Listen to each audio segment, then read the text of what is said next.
Hi, this is Shruti. Hi, I'm Shruti. Hi, I'm Shreya, and welcome back to Need a Natter. Ooh, ooh, ooh, Yay. ooh. Oh, yay.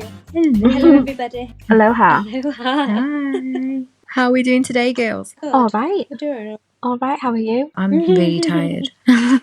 What have the two of you been up to? There's quite a big project that I'm working on at work at the moment, so I am exhausted mentally. Not physically, because I sit at a desk, Yeah. but mentally exhausted. Right. Okay. Shreeze, what about you? I've been to work. I Mm-hmm. came home, ate a bagel, went to tennis with Shukudidi, went to Sainsbury's to go pick up some donuts, came back home, ate again. I'm sensing a theme. That's it. That's all I've done. What about you? I've been chilling with Did's kids Ooh. for the past couple of days and been trying to clear out the house because of the wedding. Yeah, that's about it. It's been a bit of a slow one. This week's been a little on the slow side, I'm not going to lie. I think also because the weather's been a bit off. Yeah, it's not as let's go outside kind of weather. It's been intermittently raining. It's been a bit chillier And as it's well. dull. It's not exactly cold outside, but it's really dull. It's not inviting. Yeah, it's not inviting. You don't know how to dress. So do you need a jacket? You Yeah. don't need a jacket. Is it going to rain? Is it not going to rain? It's really confusing. Because of that, the kids and I have not been out anywhere. And usually we would go for a walk or go to the park or do some outdoor activity before lunch. Generally, that's what we usually do. But we've not done that this week. And then I'm not really seeing them tomorrow. So maybe tomorrow afternoon I might take them out for a little wander if they're not too tired. But yeah, no. They've got swimming tomorrow. Oh yeah, oh no, I can't do that either. Last swimming. Okay, well tomorrow will end up being a busy afternoon, so I should just get on with my own thing You should. and not worry too much about that. It's good to have some downtime though. I've not had downtime. She's definitely not had downtime. She's been very busy. Been on my feet all day. Oh, yeah, you've been clearing out stuff. Yeah, I've haven't been you? clearing stuff out. You've seen the piles of stuff. You made a massive pile of stuff. It was today. very nostalgic. Yeah. So I actually found printouts that I'd made for Did's 30th birthday back in the day when she turned 30. And it was like a collage. That's the same back in the day. And it was a collage of pictures of each year of her life. That is really thoughtful. So I made that for her. So we were going through it and like it was quite crazy how much like the three of us look like each other and then the kids look like us as well. And I don't know, it's quite strange how genetics work like that. They're very related though. Yeah, we are. And that leads us quite nicely onto the topic of today. Oh yeah. Did, would you like to announce? So today I was going to talk about my birthing stories or birthing experience. So it's from pregnancy to birth and beyond. And the reason I want to bring this up is because I think a lot of people don't quite prepare themselves in the right way. And there aren't enough voices talking about women's health in general or just about pregnancy and about, well, I didn't hear any voices about this. I just thought, oh, it's something women do and they become pregnant and they have children and it's all hunky-dory and it's easy. And I think that was a massive misconception for me. And this is not to put anyone off. It's more for information and about the fact that for me, everything worked out in the end. If you want to take anything away from it, it was a happy, good end result, but there were some bumps along the way. So let's start with some stats, shall we? I want you guys to perhaps have a little think about what you think is the average age that women have babies, first-time mums are in the United Kingdom. I was going to say, bear in mind that they are teen pregnancies and then older ladies getting pregnant as well. So I'd probably say it's at 22, 23. You're way off. Oh! Like, way off. So the average age in the UK is now 30.9 years. Oh, right. That's according to the 2022 kind of statistics that were pulled together by the government. So fairly recent stats. They reckon that it's been on an upwards trajectory for quite a while. So they reckon that the numbers, the age is only going to get older. Now, very interestingly, after World War II, what do you think the average age was? 18.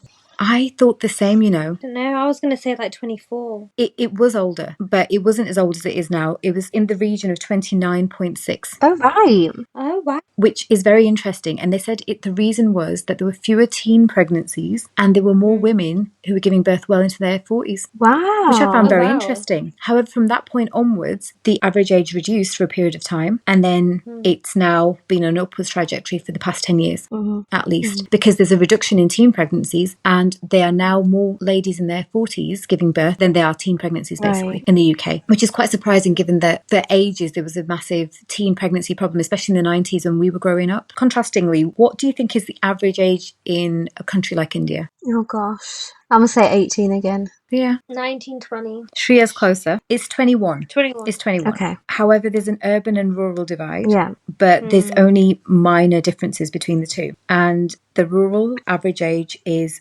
20.8 and the urban's 22. They're still literal right. babies having babies, but Yeah. even that age is increasing. And the countries that have the oldest maternal age for first time mum are, unsurprisingly, South Korea and Spain, actually, which I was quite surprised at, Spain, actually. okay. Which is, and they're looking at about age 32 to 33. Average age. For first Wow. Okay. average age, yeah. And you might remember that there was like this entire thing in the UK a little while ago that they said the average fertility rate was 2.4 children in the UK. What do you think that is now? How many kids do you think people are having? 2. I think 2. Did you both say 2? Yeah. Oh, okay. It's actually 1.44. Okay. So it's dropped. And I think it's lower than the rate of replacement, which is a bit worrying because you want the population to needs to be sustainable. The US is 1.94, so they've seen a drop there as well. India is 2, Right. Okay. surprisingly. That's I not was too quite bad. surprised. I thought it'd be more. I thought it was I thought more. it'd at least be 3. Japan is 1.2 and South Korea is 0.75. Oh, God. So they've got a major problem there in terms of Right. population. So I just wanted to put that out there because I think a lot of people, they talk about the biological clock and the fact that, if they're getting a bit older, they start worrying about things. And I think that I was also in that boat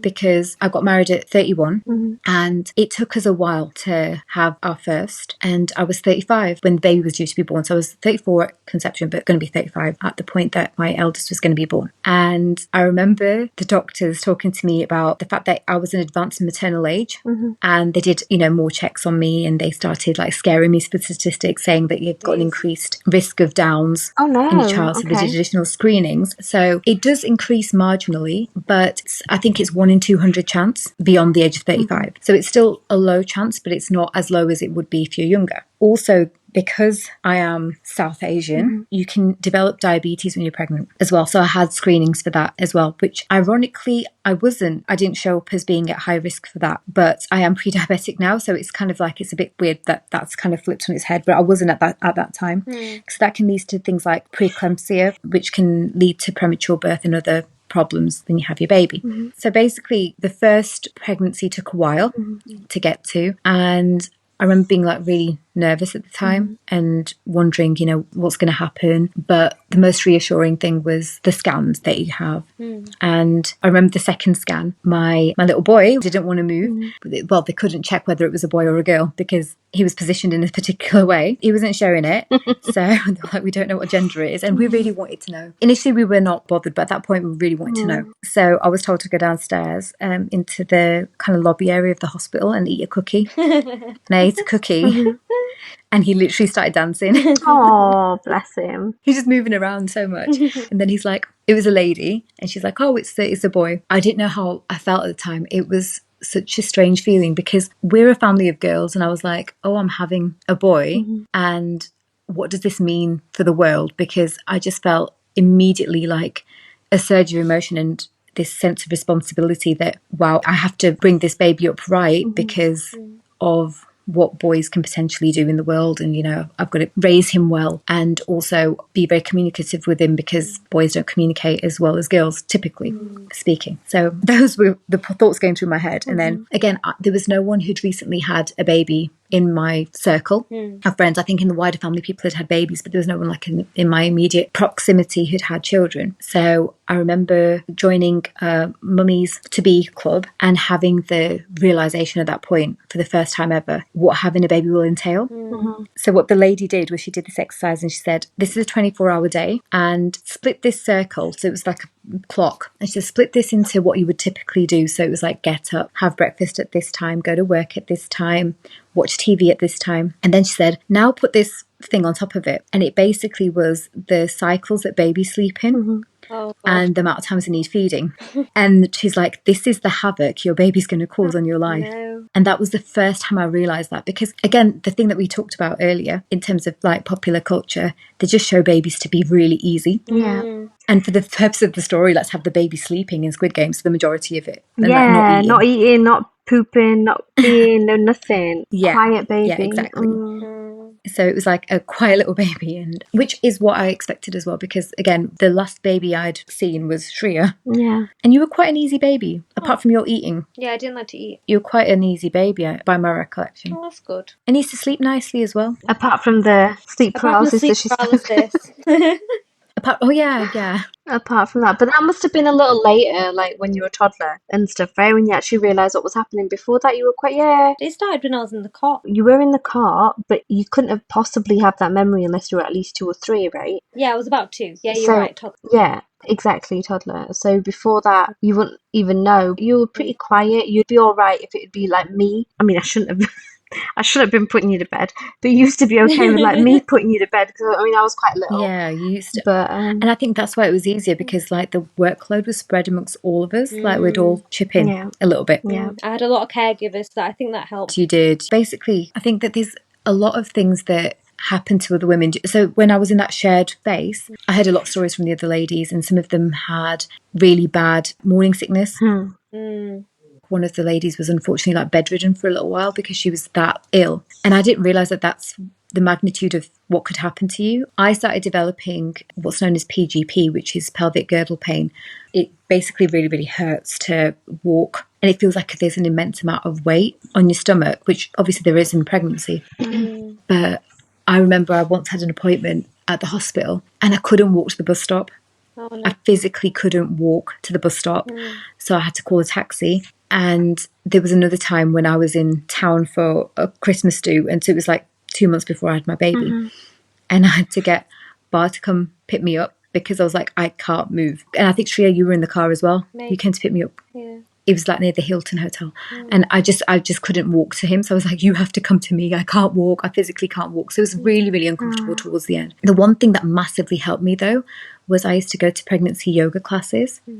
And they were amazing. Like, so amazing, because the lady was teaching us how to breathe through the pain and how to do stretches to feel more comfortable. That is single-handedly the best thing that I did for myself. What did it help with, though? I will get onto what it helped with in a little bit, but like more so than like, you know, eating or whatever. And that's another thing. Like I used to have the weirdest cravings. So it wasn't cravings as in like a peculiar craving as such, like what some ladies report. But I used to be obsessed with having jacket potatoes with cottage cheese. Right. I remember And this. somewhere, yeah, I remember your cottage cheese face. they used to sell it across the road from where I used to work. And I used to eat that every single day for lunch. She's not even lying. She did. She did. Yeah, I've never had it since. Have you not? No, I've never had it since. And all of a sudden, I was like, okay with eating olives. Yeah. Oh, yeah. And I was okay with eating aubergine. And my entire life, I had never eaten aubergines or olives. Olives, yeah. Pregnancy does like weird things to you in Kids do that love way. olives. I mean, yeah, for sure, the pregnancy would be a part of that. But I find that sometimes I get put off things. Like, for example, I didn't eat cinnamon, if you guys remember. I didn't like cinnamon for ages. And now I like it. And like, Mum couldn't have coriander like about 5 years ago. The longest time, yeah, I remember. For ages, and now suddenly she's okay with, she put loads of coriander in dinner tonight. I mean, it was yummy, but like she put quite a lot in, and it's strange. But then, yeah, maybe pregnancy amplifies that. I think it does. And like your taste buds change. It's really weird because like all of a sudden I was very tolerant of having weird things. I think the other thing was sleeping is really uncomfortable when you're pregnant, and getting a pregnancy pillow was like the best thing ever. Because you have to sleep on your side. If you sleep on your back, it can like, it reduces the amount of space the baby has. Okay. So they always say sleep on your left hand side because it's like, I think it's better for your blood circulation as well. So I kind of used to cuddle the pregnancy pillow on the left hand side, and it was just a lot comfier. So once I got that, I was more comfy, and I got a ginormous yoga ball to help with my PGP. I had to sit on it and then bounce on it literally. In the run up to having my son, our grandma very sadly passed away 2 weeks before I had him. And so I was like going through that grief, but at the same time knowing that I had to pull myself together for this imminent arrival of a baby. So my bags were pretty much packed to that point, I think, or I was in the process of packing my bags because he did arrive a little early. And the best thing for knowing what to put in your bag is go onto Pinterest and literally say baby arrival bag, and it lists literally everything you need. And I never realised how much stuff I need to carry, because there was all the baby stuff. So I'd bought like all these like baby sets, and then it's the nappies, and then it's like wipes and towels and things that you think you might need for the baby, like a snowsuit, which I definitely needed. Oh, yeah.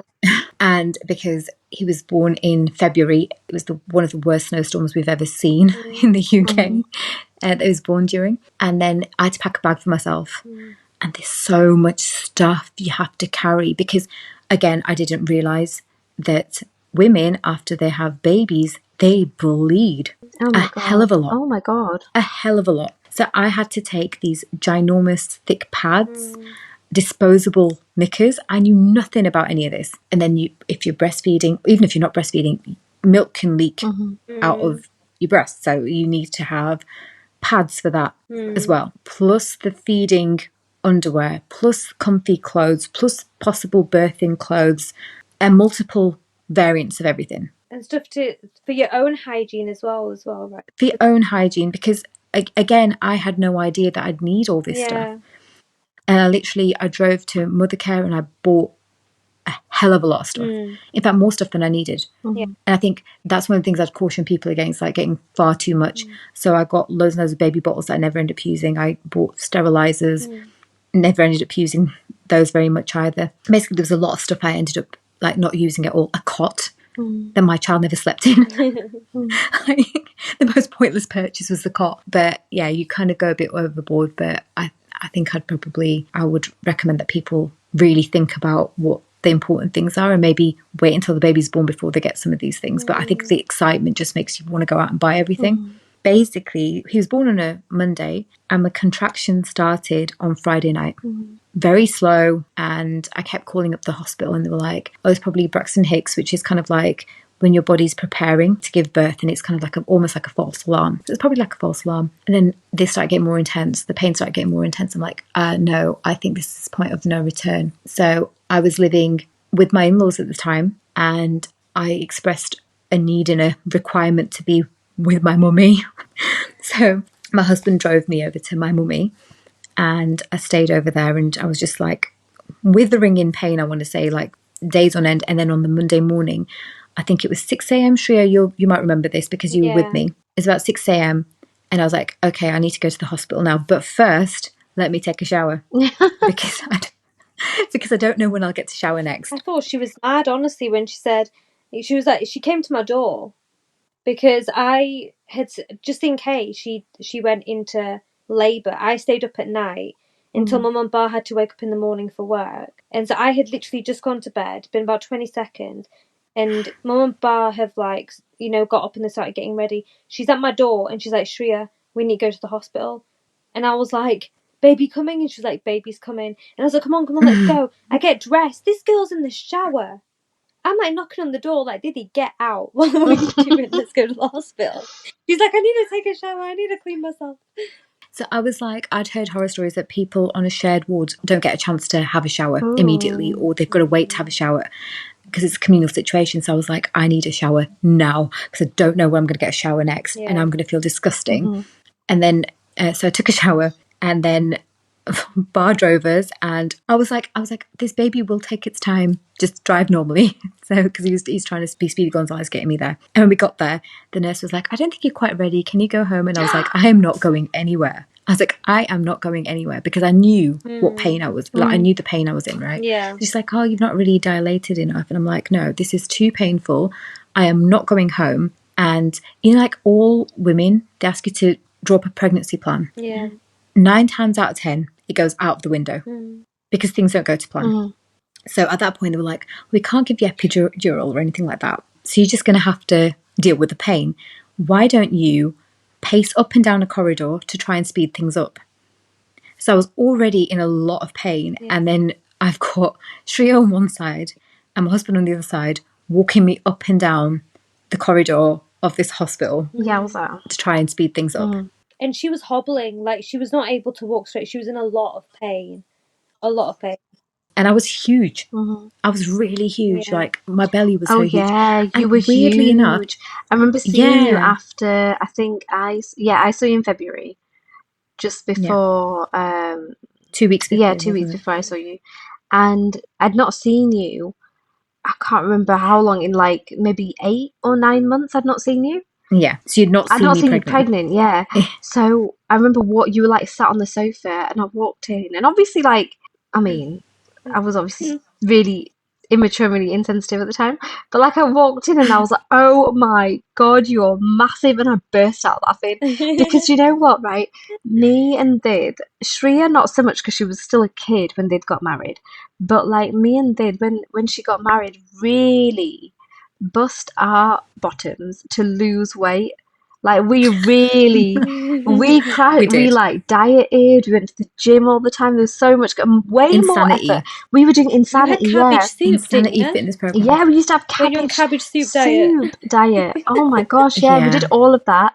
Much Low more than fat what, cottage cheese. by the way, much more than what we're doing right now. I feel like now we're Yeah. just like, oh, just take us curvy. You know what I mean? Like, I feel like it's not happening. We're still eating as normal. So, Yeah. but yeah, and then, I mean, obviously it'd been 5 years on, but you'd not like gained weight. No, You I were hadn't still put on any. slim. And then suddenly I saw her just like the entire three-seater sofa was just did. I was like, what on earth? She was massive. Yeah. And it wasn't My It, it wasn't that thing that people say like a tidy bump.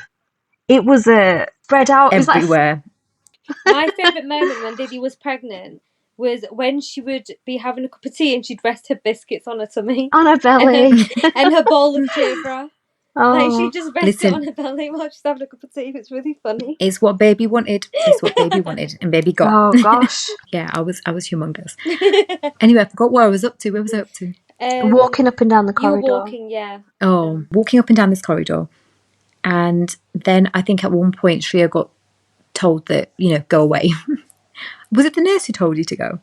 I don't remember being told to go away because I didn't really go away. Well, I just kind of lingered around, but out of sight. I was like, I'm not leaving her yet. I don't remember why you went. I don't remember when you went, but I don't remember. eventually I got taken into a side room to kind of wait for the baby's arrival. And I was so fed up by this point because I hadn't slept in a couple of days either. So I was so exhausted. So I was like really desperate to go to sleep. And I was like, someone needs to give me drugs or something. Again, like they said that it was too early to have epidural, which was on my birthing plan. And I said I didn't mind having that, but I was so desperate to go to sleep. I was like, I'll have anything, just give me some pain relief to go to sleep. So they gave me like what is known as half a dose of some kind of pain relief. I can't remember what it was called exactly. And they bought me lunch as well. So they bought me a jacket potato. And I wasn't really hungry, but they're like, you'll need the energy. Come on, it's a long time. So I started eating this jacket potato. And the next minute, I literally threw up Oh no. because I could not, I couldn't stomach it. And then my husband ate the rest of the jacket potato. And then I went to sleep. And I slept for ages. And this nurse came in. She goes, "Let me check how much you've dilated." And I was like, "No, go away." And she's like, "No, I need to check how much you dilated."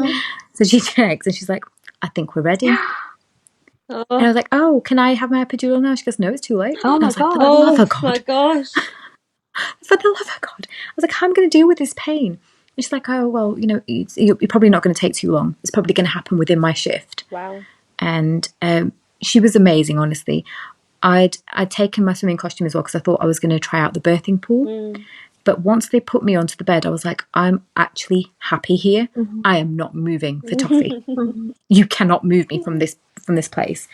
They sent me over to the bathroom to get changed, and I put on like my kind of hospital gown because they said, "Do you want to wear that? Do you want to wear your own t-shirt?" And I said, "I'll wear the hospital gown. It's just cleaner. I just don't want to get my clothes dirty."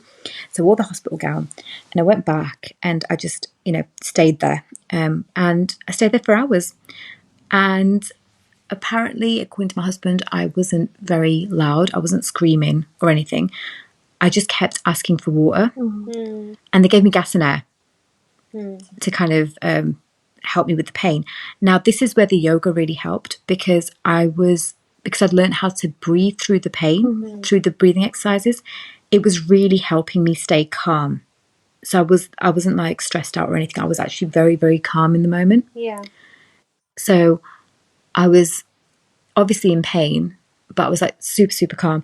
But that lady, it went way past her shift. Oh, she left. So she had to leave me, but she was like devastated. She was like, "Oh, I really, really want to see your baby, but I'm going to have to go." And I was so attached to her. I was like, "Oh no, I can't believe you have to go." And she goes, "I'm really sorry." So she left, and another lady came in, and she was equally as nice, and like really kind of, stroked my hair, just really helped out everything. The two things that I didn't do that I thought I was going to do, and I was really scared of doing. And it doesn't matter if you do this, by the way, if anyone's expecting a baby soon, it doesn't matter if you do this. Apparently, most women do, is that they poo like during labour. Because the sensation when you have to push is kind of in your bottom, which I also didn't know. I didn't realise the sensation was going to be there. But it was. Apparently I didn't poo and I didn't scream at all. Finally, the lady she just came around, she goes, "Oh, I think it's time to push now." So I pushed, and then I just remember her saying to my husband, "Oh, come round, look, you can see the head." And then my husband just like gave my hand a squeeze, like just keep going. You're doing all right. You're doing really, really well. Come on, you can do it. And out popped my little boy, my little bundle of joy. And I just remember they handed him to me with the umbilical cord and everything still attached. And he was a messy little thing, but so adorable. And he just like they put him on my chest, and he didn't cry at all at first. And then the nurses looked at him, and then he looked at the nurse and started crying a little. I was like, okay, he's fine. The nurse scared him. So then, and he was just, it was like what people say, that all the pain gets forgotten because you feel this relief at the end. Yeah. And it was amazing, like just that feeling of holding him. But because they've given me that medication, I didn't know this, but he was super drowsy and I was super drowsy. Right. So the first night we slept wonderfully, the pair of us. They gave me a private side room. I had my own shower. I was really, really happy. So I was I was really excited and really, really happy. And my husband and I, we both thought, we've got the easiest baby in the world. All he does is sleep. And then a nurse popped her head round and she goes, "Have you tried to feed him yet?" And I was like, "Oh, no. How do I do that?" Yeah. Now, I was always, like, in my mind, I was thinking, I'm going to breastfeed the baby and that is it. I didn't buy any formula milk as a backup or anything like that. But I didn't realise how hard it was.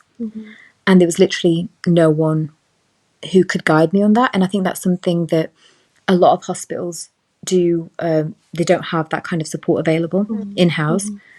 I was struggling to feed him because he was sleepy and I was sleepy. It just wasn't very effective.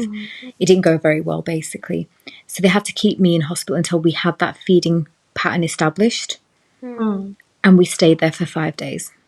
Yeah. Because I couldn't establish the feeding. Now, at that time, the thing that was the most disheartening was I had to feed him a couple of times using formula. But the backlash I got from a lot of pro breastfeeding people was really, really bad. Like, because I was on forums and I was putting down, this is my experience. And they were saying, no, you have to stick with it. If you give your child formula, you'll never make enough milk because it's supply and demand. Now, I get that. But am I going to let my baby go hungry if I'm not producing the milk? Because I wasn't ready to produce the milk, because he arrived a little bit early.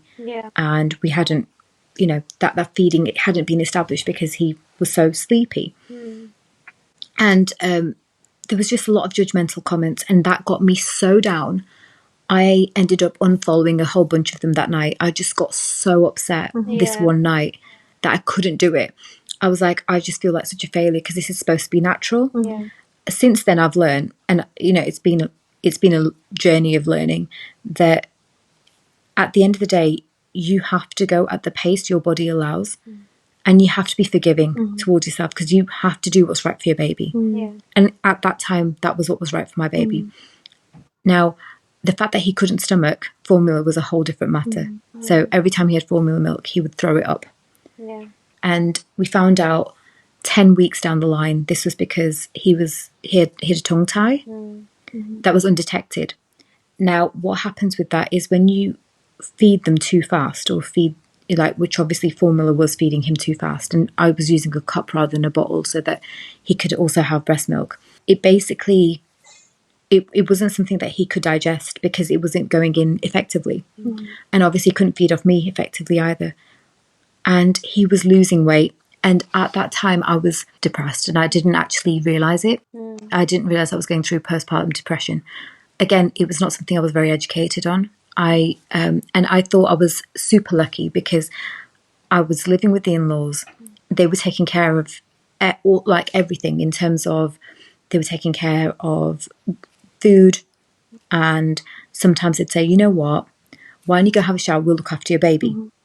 In retrospect, although that was helpful in the moment, it's not helpful long term, because what happens is that when your baby's very little, they need to feed at regular intervals and they could cluster feed throughout the day. So that baby needs to be with you as long as possible in order to establish that feeding if you want to breastfeed.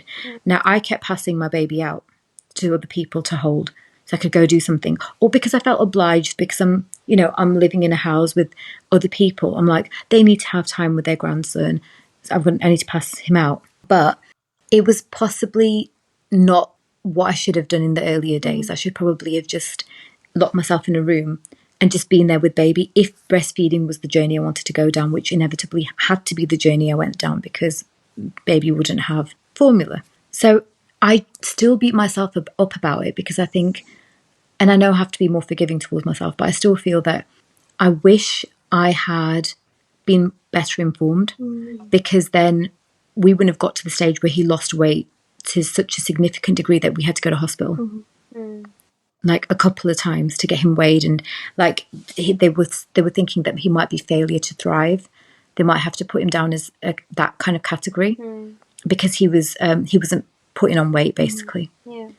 And I kept thinking for the longest time it's my fault, but I wasn't informed and there was no one really to help me become informed, because like obviously our mother's generation, they couldn't remember all of these details because it wasn't fresh in their mind. So it was super tough, but he was the best baby ever. Like, he was so easy in every other way. Yeah. And he's growing up to be the most fabulous little boy. Yeah. So, I mean, I couldn't be prouder as a mum. It's just, yeah, you end up learning through the process. So, I mean, baby number 2 was harder for its own reasons. And Shucks, you'll remember baby number 2 a bit more than baby number 1 Yeah. in terms of the birthing experience. Yeah. So the year was 2020, the year that was for all of us.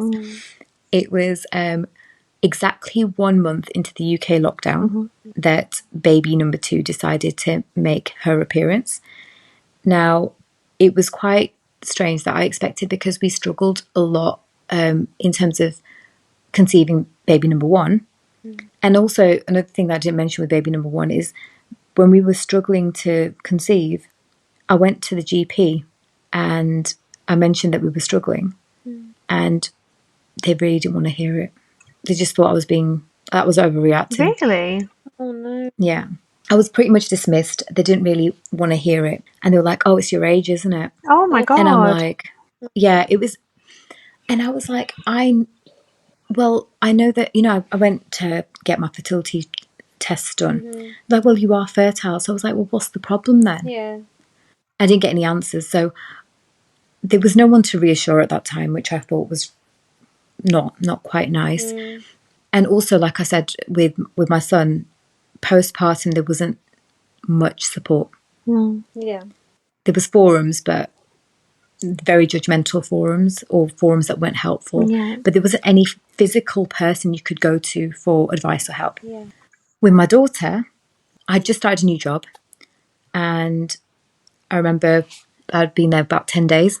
And I was like, I'm feeling a bit strange. Mhm. I remember when I felt like this last. Could it be? Again, not planned at all. Like, Yeah. it wasn't like a thought through decision or anything that, you know. So I was like, this can't be right. So I go into Superdrug, Shreya's favourite place in the world,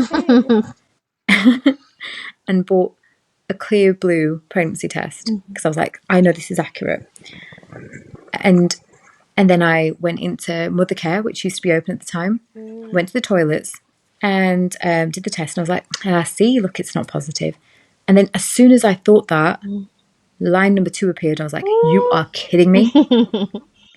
And it said 5 weeks. I was like, what?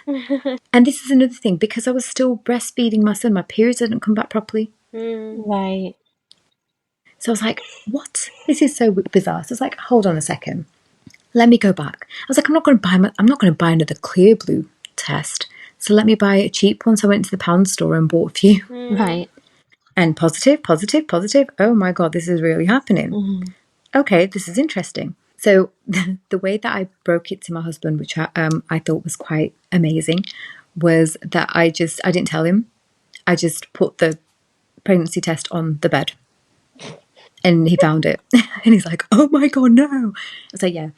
And I didn't think I was going to get maternity leave from my workplace, but I qualified by 4 days. Whoa. Woohoo. Yeah, by 4 days, exactly. Man.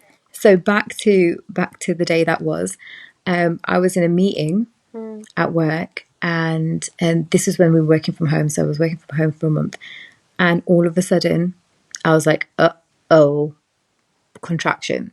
I was like, okay, this is the point of no return. I know I'm not going to be at work tomorrow. Oh God. So I literally put in and out of office, and I went and sat on the sofa, and I said to Shooks was there. I think Trio was there as well. I said, I think baby's arriving. So I had this app. By the way, apps are your best friend whenever anyone is pregnant. I was like timing my contractions and the severity. So you time the severity and how far apart each contraction is, and when it gets to a certain point, you call the hospital and say, yeah, I'm coming in to get the green light to go in. So it was around about, I want to say it was about 9 p.m. ish when they got close enough, and the hospital said, okay, you can come in. And I said, hold that thought, I'm going to take a shower. Yeah. Oh God. Yeah. She did. She did. So I went to take a shower, and it was I gave my son a cuddle, and then Shooks took me with Mum Yeah. to the hospital, and they were really, really strict about how many people were allowed in the hospital. We were all masked up because it was peak COVID time, and Shooks dropped me off and went away. Yeah, And we my weren't husband allowed in. We weren't allowed in at all. You weren't allowed in, and even my husband wasn't allowed in. He was in the car park just waiting, and I was put in a side room by myself for half an hour, which was the longest half an hour of my life, because it was late at night. It was at that time it was cold. On the day itself, it wasn't very cold, but at that time it felt a bit chilly, and there was no one there to like hold my hand or talk to me or anything. I was just by myself. They just chucked me in a room, and then just when I thought, like, this woman's forgotten me, am I going to poke my head around and say hi? The lady came in, she goes, yeah, you're ready to go through. Do you want to give your husband a call? Oh. Went through, and this time it was much quicker. She arrived at 6 a.m, although it was worse this time. Because it was COVID time, the midwife wasn't very nice. I think they were very short-staffed as well, because she wasn't in the room with me the whole time. So like the first time, it was like someone was holding my hand throughout. This lady would just disappear for ages. And I was like, what is going on? I was literally grabbing my husband, and I was like, what is happening? Where is this lady? I need help. And I didn't have any pain relief the second time at all. Oh my God. No gas and air either. It's like first time I had gas and air. There was no gas and air. I wasn't allowed to have anything. So completely unmedicated. I was going mad, and I was like, what on earth is going on?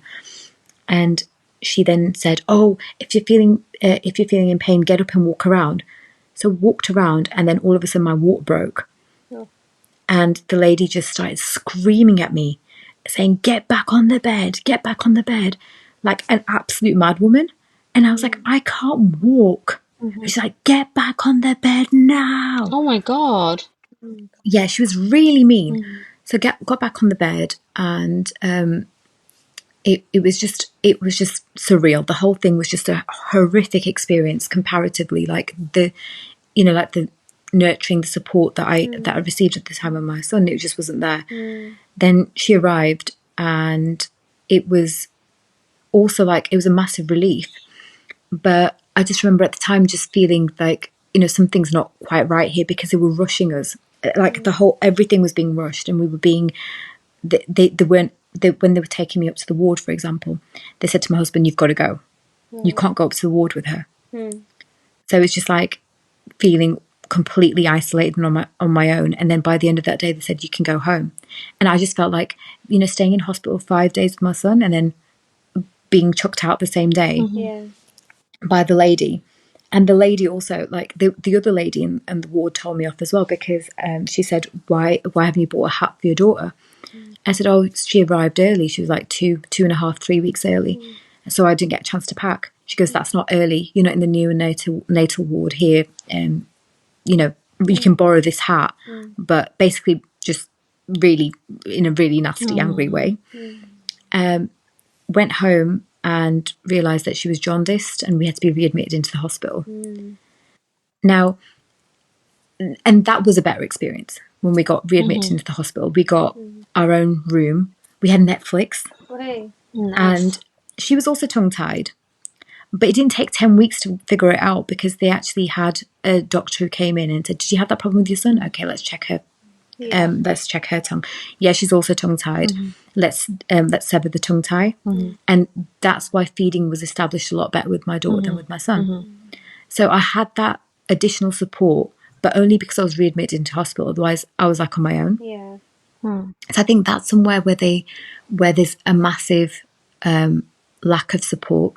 And I think I'm far from feeling alone in this. I think that a lot of women feel this way, that the focus is on the health of the baby and, the vital stats of the baby, but no one really cares about the mum. Yeah. Now, you can get a doula, for example. You can pay somebody to be with you and during the birthing experience, but it's not something that's very common here. It's something that's very common in like the Far East, for example. All right. In a lot of their cultures, they have somebody who will be hired to come in and look after the mother. But here it's pretty much, you don't have your village with you. Like you're kind of on your own. And it's your responsibility. Everything's your responsibility all of a sudden. And it's like, I've gone from being not a mum to a mum in a matter of minutes, and I'm expected to know everything. Yeah. And do everything right. So it was a big thing. But more to the point of like, just getting back onto what we mentioned a little while earlier about the state of mind people are in during pregnancy and giving birth. I remember after I had my son, the funniest thing that happened was I was like holding him, and all of a sudden I was like, what's that noise? Like, what's all this screaming? Oh. And my husband just said, can you only just hear that now? Yeah. And I was like, yeah. He goes, that's the other women screaming. Oh my And God. that's been going on throughout. And it was like, after the storm, Yeah.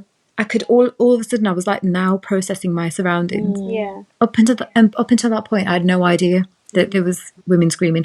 I didn't even know that snow was falling outside, even though there was a massive window there. Yeah. I could see it clearly. Like, I hadn't processed any of this.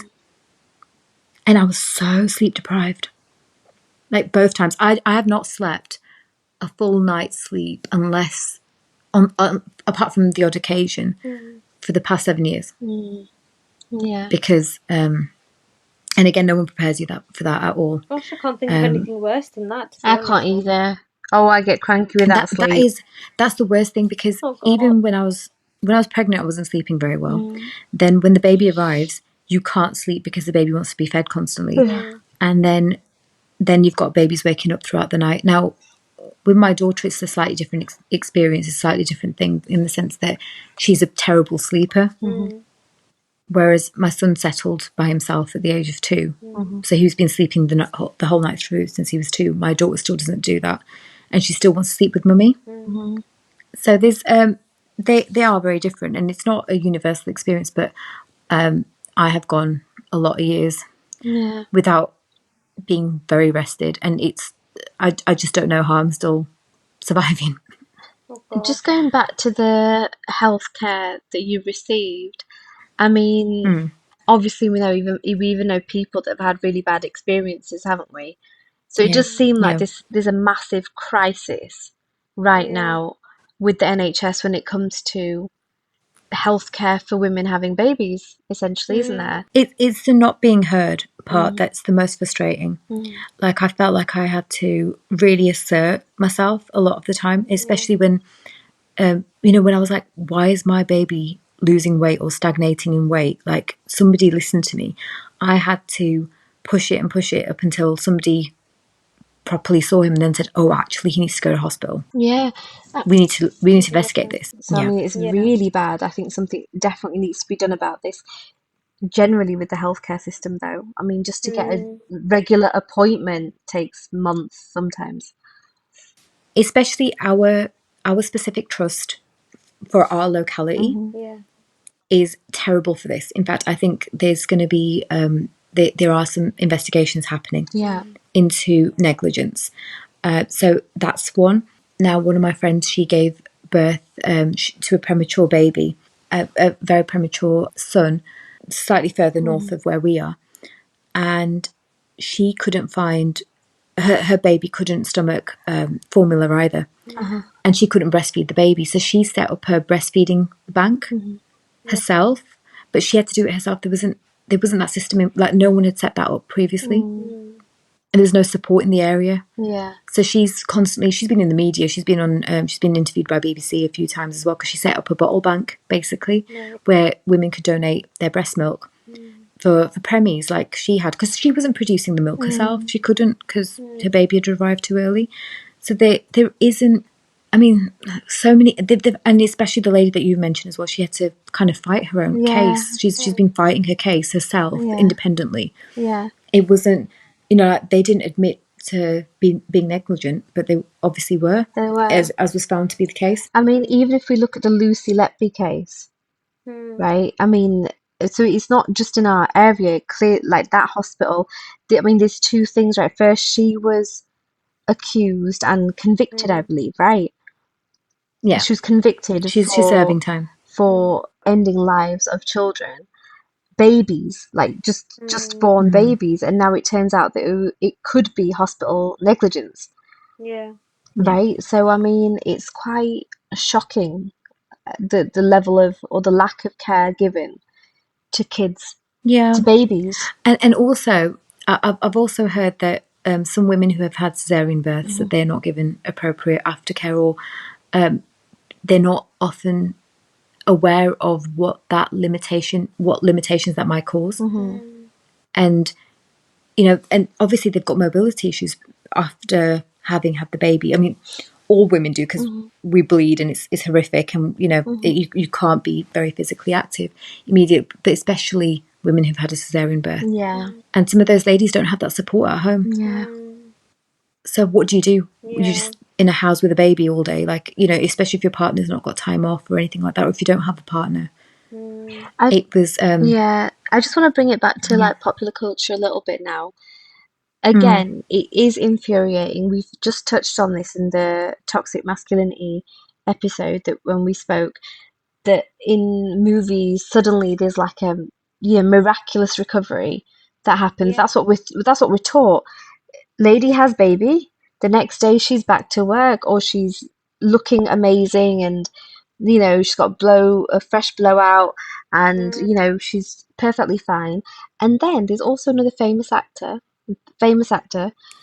who has said something about how having a cesarean's the easy way out Oh, lately. what? Yeah, I saw that. Just Oh God. I lately, saw yeah. that, and that got me very riled up because I thought giving birth is not easy at all. Pregnancy is not easy.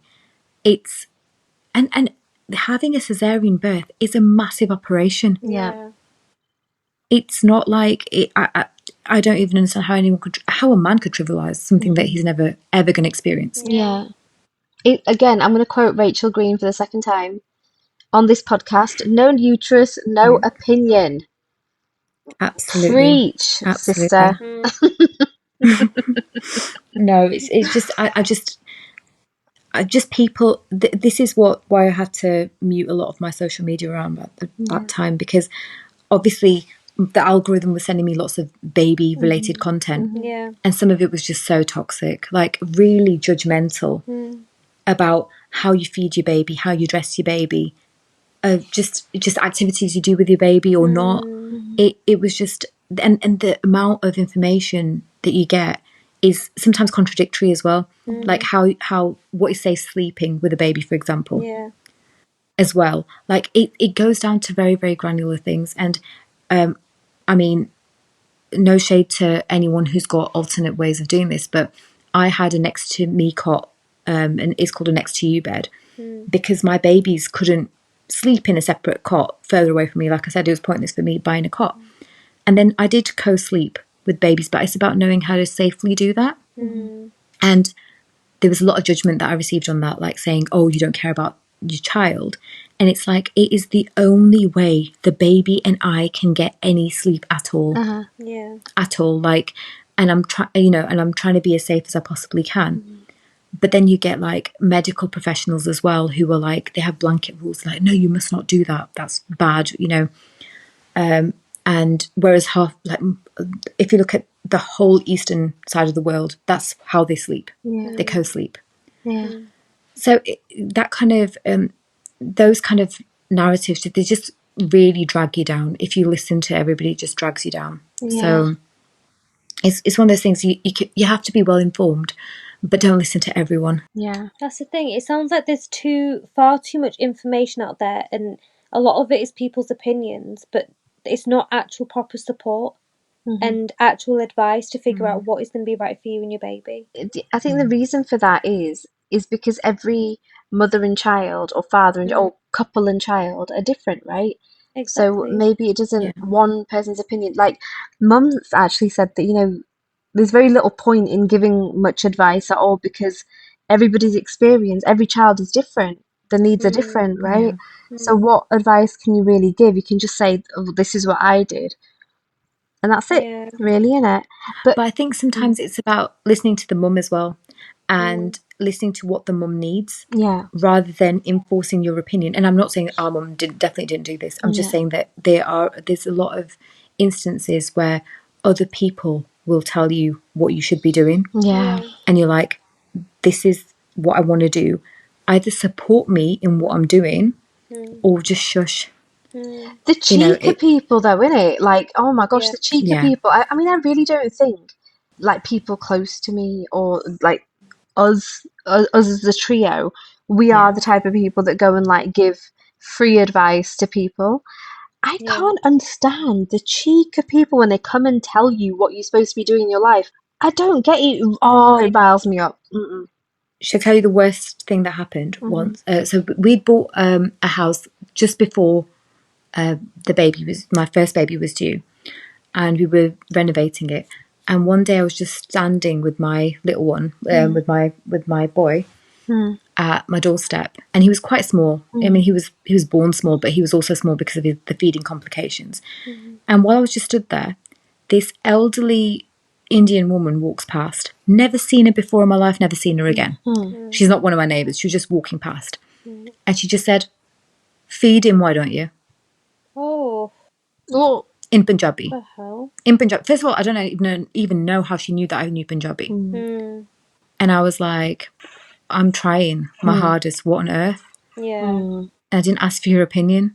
But when it came to feeding him solids as well, there was so much nonsense I had to hear. There was like this lady, this health worker, who used to come regularly to check in on us, because she was, again, very judgmental. She didn't like the fact that I was breastfeeding him. She wanted to push formula on us. And when I resisted that, again, because I knew it was making him ill, she was like, okay, you can start feeding him solids early, which, again, I know is not an ideal thing to do. So I resisted that. And then she was like, feed him purees, don't feed him solid food.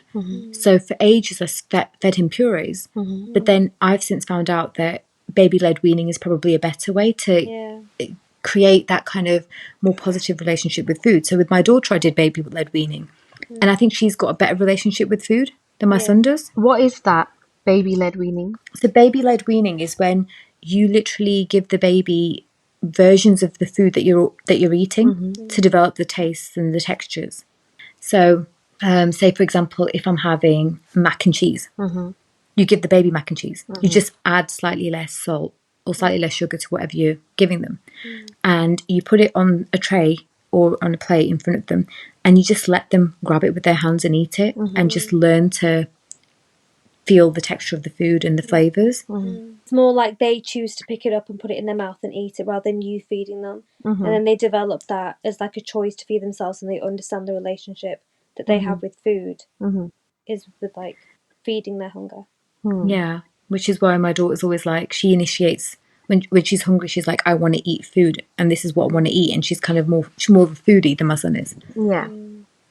She's definitely more vocal about it. She definitely knows More vocal. what she wants. She's quite vocal about being hungry and needing a snack quite regularly. And oh man, do they eat? I have to say, do they eat? These two kids. It has got better, I think, with him, but for the longest time, it was the relationship with food was almost non-existent, in the sense that he used to eat everything, but he never said he was hungry for the longest time. And I wish I'd established a more positive relationship with food, and I hadn't listened to that lady. Yeah. When I knew better. And we could go on for this, we could go on about this for hours. However, let's draw a line here. I'm hoping I haven't put any of you off. It's just, I thought I'd share my experience and the fact that, we're all in the same boat with this. All ladies who are expectant mothers or who've had babies in the past or who are due to have babies, I'm sure they can relate to some of this at least. To finish us off then, top 3 tips that you would give to upcoming mothers or aspiring mums. Oh, right, okay. Pinterest is your friend when looking at what you should be packing for the hospital. It was my friend. I did forget a couple of things, but that was because my babies weren't to time. But that's another. I will add that to this first point. Second point is in terms of, remember to hold your ground and listen to your body and listen to your intuition, because as a mother when your baby doesn't seem quite right. When you don't seem quite right. And they're both equally important. You are as important as the baby. And people need to realise that the mother's also important. And I think that's often not the case. Everyone's like obsessed with seeing the baby, but no one really cares for the mother a little, at that point in time. Or it can sometimes feel like that. And thirdly, ask for help where you can. Now, the help that you ask for may not always translate into, here, look after my baby while I go and do this. That's not the kind of help that mums need. What mums need are someone to cook for them and to ensure that they're having proper meals. Someone to maybe clean up the mess around them or declutter for them. Someone to ensure that they're comfortable. Someone just checking in is what they need. They need kind of like that friend. You guys, other people, guests can hold the baby or play with the baby, at a later date. But when the baby's a newborn, the baby needs its mum and the mum needs the baby. It's very important that bond develops. And I think that sometimes other people in the family, they end up prioritising themselves because the baby's so cute and everyone wants a cuddle. But I think sometimes you've got to learn to give the mum and baby their own space, and you can help them in other ways. Because that's what they need from day one. So I would say that. And also, this is tip number 4, bonus tip, really think about the purchases you make, because having a baby is so expensive. You don't need that top of the range cot. You don't need that top of the range, baby bouncer. You don't need that, the fanciest pram in the world. Think basic, practical, durable, and something with longevity as well. Something that's going to be like, for example, if you're getting a cot, make sure the baby can sleep in it for a long period of time. Don't get something that's up to 6 months. Oh, yeah. Get something like, if it's a chair, if it's a car chair, make sure it's adaptable. So, like mine was from like birth to 4 years, for example. Yeah. One of them. Like, don't make unnecessary purchases. They're just not required. And if anybody has any further questions or anything that they have to say, leave it in the comments, and she will get back to you on that. look after yourself, ladies, and we do have to speak up a lot. We'll have probably another episode on like women's health in general, because I think that's a deeper topic and it's really, really important. But I enjoyed sharing this with you guys. It was a bit therapeutic, I think, for me. Good. It was good to hear as well. But on that note, guys, like, comment, subscribe, share Shreya's thing that she says to you a lot. Natter back. Natter back. Natter back. Yeah. Give us a natter back, and we all need a natter. Yeah, and we will. And any other topics that you guys want us to talk about, please let us know. We can pretty much talk about anything, even if you just give us an apple as a subject. We will discuss that for minimum 2 to 3 hours. All righty. Yes. Yeah. See you later, people. See us. Over and out.